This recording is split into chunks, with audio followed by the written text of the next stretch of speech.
Today on Meet Me for Coffee, we're turning up the Southern rock, Southern soul, and with a band that keeps the spirit of rock and roll alive and loud, hailing from the heart of Kentucky. Otis blends blues, groove, and raw power into every note. From the stage to the studio, these guys channel the energy of Leonard Skinner, the grit of ZZ Top, and the heart of the Allman Brothers, but with a voice that's all their own. Here we going right now with Boone from Otis. How you doing, man? Good man, man. What a great intro that was. I have to go back and listen to that. You know what? It was easy to write, hard to say it. Um, Yeah, in some way, shape, or form, I ended up kind of ad-libbing a few of those things, but that's what yeah. we do here. We give credit where it's due, man. Your music's awesome. It's got that deep Southern rock and soul sound. Who were the artists that shaped your style early on? Of course, the most obvious is the Allman Brothers band, and that's kind of the band that we discovered all other music from. Because if you go to the Allman Brothers band's debut album and you go through the credits, you see all the blues greats, Willie Dixon and Muddy Waters and Sonny Boy Williamson and just all those great blues artists. And that's kind of how we learned about the blues was by tracing the roots of the Allman Brothers, Stevie Ray Vaughan, the Fabulous Thunderbirds, whoever we were listening to at the time, and discovering where it originally came from. So, of course, all the great Southern rock bands that we've grew up listening to and been honored to play with, the Outlaws, the Kentucky Headhunters, Jackal. And there's so many great bands out there, but kind of a mix of classic rock, classic blues, and the '60s soul stuff is kind of where we live in the middle of all of that going on. Yeah, and you know what? Growing up in Kentucky, that obviously played a role in developing your sound and vibe of, Oh for yeah. your band, right? Oh, absolutely. Kentucky's really famous for kind of being the melting pot of the United States. So, we got a great influence of country and bluegrass music. We've got blues music from folks like John Brim and Sylvester Weaver. We've got there's rock and roll in the state, thanks to the Kentucky Headhunters and folks like that. So it's any kind of roots music that you could latch onto, you can find roots of that in the state of Kentucky. Now, you talked about the Allman Brothers, but in some of the writings that I find online, you guys talk about ZZ Top and what it was like. What is it like to have a cool nod from Billy Gibbons himself?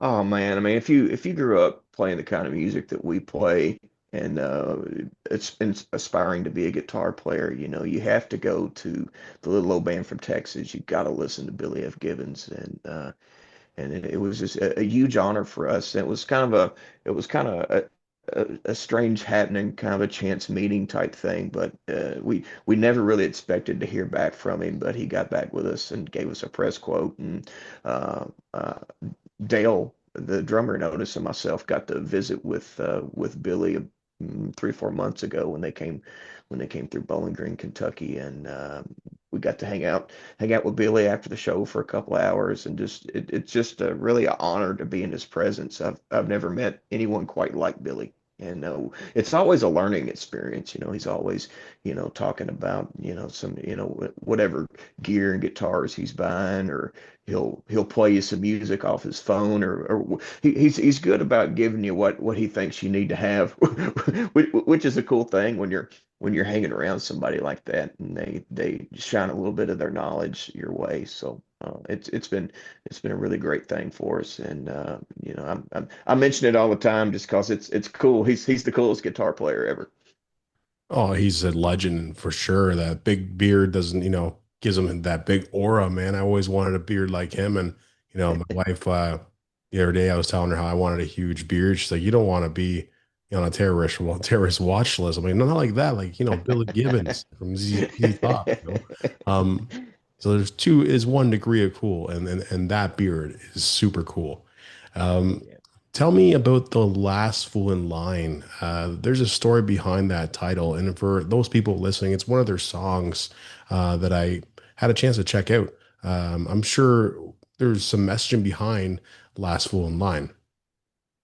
Oh yeah, it's one of those call it a shady character type story. Everybody knows a guy that's like this person we're talking about in the song that's a good person, but they can't quite get it together type of story. So that fits well within playing the type of music we play, blues, rock, and soul based. That type of storytelling that comes real easy to it. So. Man, we had such a great response, releasing that as a single last year. Classic Rock Magazine gave us some love, and Joe Bonamassa put it onto his, Spotify playlist, Cutting Edge Blues and Cutting Edge Rock, and it got a lot of listens, so it must resonate with folks, and it's fun to play it every night. You've worked with legends like Kevin McKendry. How have those Yeah. collaborations shaped the evolution of Otis? We always try to put ourselves in situations where we're the we're the least talented in the room, and there's all we just try to catch the vibe off of all that experience. I mean, Kevin's played with everybody and is such a great engineer and producer and a great piano and B3 player as well. So just being around him, just knowing that he's worked on albums with Buddy Guy. The last time we worked with Kevin, he had been working with Kevin Shirley, 2 or 3 days before, which is a famous producer for he produced How the Wessels Won, the Zeppelin live thing, and he's done tons of stuff for everybody. So it's always cool to work with Kevin because he's always coming off of this project and that project, and you kind of capture the energy of that because it's just it's like doing anything else, after you learn something from each project, and then you can take that and apply it to the next thing you do. So that's always a cool thing about working with people that have that kind of experience. And we're very fortunate to work with the people we work with, and they just don't say, "Hey, you hillbilly kids, get out of the room." But people's good to us most of the time. So it's we're honored. Well, I think in about 2 years' time, you guys are going to be very impressed where you guys are. If you guys keep on heading with this momentum. Um, Thank you. with the recent singles out, can we expect an EP or a full album at all? That's what we're working toward. Yeah, we've been in the studio and we got a little over a half a record done, so we're kind of in that stage of shopping it around, trying to find the right deal to go with to get the music out there. And in between that, we've been busy touring. We've been pretty much wide open the whole time, and that's the fun of it. Just trying to stay busy and make it all work. And man, we're having fun doing it. Now, with the themes, are you exploring now that maybe you like themes that weren't present in earlier records, like Eyes of the Sun? Like, are there different themes you guys are thinking about? Yeah, we're really evolving as songwriters. Since 2023, we've had a fresh lineup. So bringing Alex Wells on guitar and Dale Myers on the drums into the mix has really been good for us. It's the same. It's the same spirit we've always had, but it's expanding into different areas, which is cool to watch. And especially with Dale, he's just such a authoritative drummer, but he can also groove, which is something that is missing from a lot of rock and roll these days because everybody just wants the big sampled sounds, and that's all well and fine, but it doesn't always groove and mesh with a live rock and roll band. So that's something we strive to do, and we really don't want to do anything in the studio that we can't go out and do on a stage. So that's the fun part about this band is we can kind of recreate that same experience for the folks that come out and see us, night after night. So, but I think everybody's really going to dig the songs that we're working on, and we're excited about getting the music out there and keeping the wheels rolling. Well, I think groove is something that I'm always looking for in a song, or when I'm looking for a band live, it's the groove, right?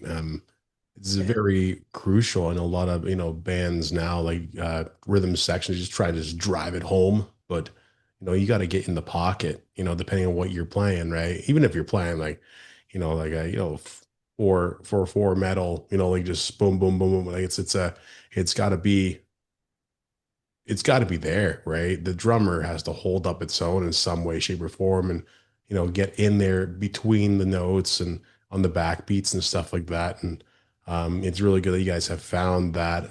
And you've played in Europe and across North America. Do fans respond differently to your sound in different places? They do, they do. It seems like the farther away we get from home, the more they like us. We go up, the northeast or north or out in the Midwest. It seems like we get a very different kind of response than we do playing the South or playing close to home. But I think a lot of that is that a lot of the big Southern rock bands are still accessible for people in the South. They can still go see Skinner, Marshall Tucker, 38 Special. You name classic Southern rock band, there's some version of that out there that you can still go see. But they don't always get out west and up to the north to where they're not quite as uh, they don't get as big of a dose of it as the South does. So it's fun to go to those areas, and especially we went over to UK and EU in 2018 and 19, and just the response there is incredible because I mean there's Southern rock over there, but there's not there's not quite the strain of it that we have here. So people always really appreciate it when we come over there. So like I said, the further away from home we get, the more they like us. That seems to be the common theme for a lot of bands, honestly. Here in Canada, it's like bands go to Brazil, or I was speaking Yeah, to The Calling, that band that had that single "Wherever You Will Go," and yeah. their place is South America. It's insane, but you know what? There were so many more fans just in your backyard. When we're talking about fans, what's something fans would be surprised to know about life and your life on the road with you guys? Is there something that they'd be surprised to know? Probably what we listen to in the van would probably surprise them. You get to the point where there's only so much blues and rock and roll you can hear, but we've been really into a lot of honky tonk country, like truck driving type music in the van. We listen to that a lot, and of course the classic country, Gene Watson and Marty Stewart and all that sort of thing. There's something about it, especially at night. You hear that steel guitar honky tonk sound. It just fits with headlights and white lines.